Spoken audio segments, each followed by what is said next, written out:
যে মানুষটার জানা যায় এত মানুষের সমাগম হয়েছে, যেটা বিশ্বের প্রধান জানাজাগুলির অন্যতম হয়ে গেছে।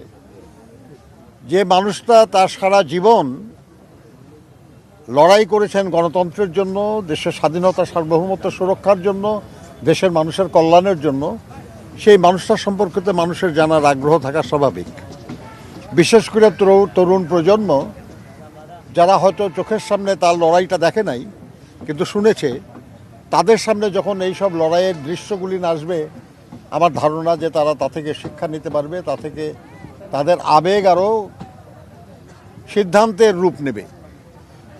এই জন্য আমি তাদেরকে অনুরোধ করব তারা এই ব্যাপারে ভাবতে পারেন। আমি আজকের এই দিনে দেশনেত্রী বেগম খালেদা জিয়ার স্মৃতির প্রতি শ্রদ্ধা নিবেদন করছি এবং আল্লাহর কাছে শুকর করি যে তার রাজনৈতিক জীবনের প্রথম থেকে শেষ পর্যন্ত তার পাশে থাকার সৌভাগ্য হয়েছে আমাদের। আমরা যে কি হারিয়েছি এটা বর্ণনা করার কোনো বিষয় না, কিন্তু আমরা বিশ্বাস করি যে উনি যা রেখে গেছেন সেটাও আমাদের জন্য মস্ত বড় পাথেয়। সব রাজনৈতিক নেতা উত্তরাধিকার রেখে যেতে পারেন না। আমাদের দেশেই আমরা দেখেছি শেরে বাংলা ফজলুল হক, হোসেন সৈয়দ সোহরাওয়ার্দীদের মতো বিখ্যাত মানুষরা তাদের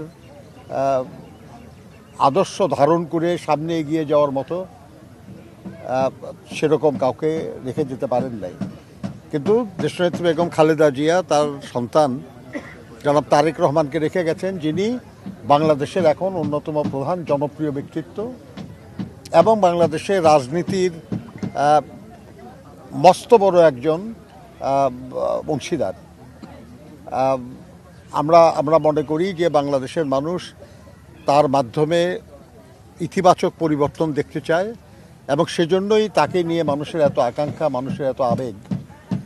আমরা বিশ্বাস করি যে তিনি, তার পিতা মহান স্বাধীনতার ঘোষক শহীদ রাষ্ট্রপতি জিয়াউর রহমান বীর উত্তম এবং তার মা সাবেক প্রধানমন্ত্রী জনগণের নেত্রী দেশনেত্রী বেগম খালেদা জিয়ার আদর্শকে ধারণ করে সামনে এগিয়ে যাবেন।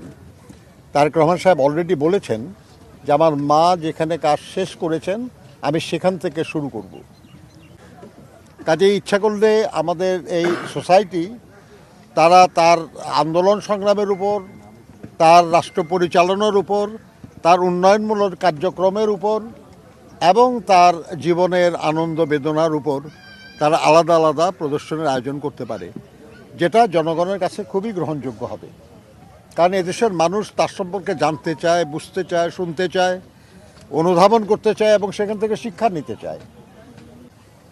তার আন্দোলন সংগ্রাম, দেশ এবং দেশের মানুষের জন্য তার কাজ এতই বিস্তৃত, এতই বিশাল, এতই বর্ণাঢ্য, যেটা একটা অনুষ্ঠান বা একটা প্রদর্শনের মাধ্যমে কোনো মতেই এটাকে ধারণ করা সম্ভব না। আমরা মনে করি যে দেশ এবং দেশমাতৃকার জন্য দেশনেত্রী যা করেছেন সেখান থেকে শুরু করে এটাকে আরও এগিয়ে নিয়ে যেতে পারলেই শুধু দেশ এবং দেশের মানুষের কল্যাণ হবে। আমরা আশা করি যে এই কাজে আমরা আমাদের সবারই সহযোগিতা পাবো, মিডিয়ার বন্ধুদের সহযোগিতা পাবো এবং বগুড়া মিডিয়া এবং কালচারাল অ্যাসোসিয়েশনের সোসাইটির সহযোগিতা পাবো।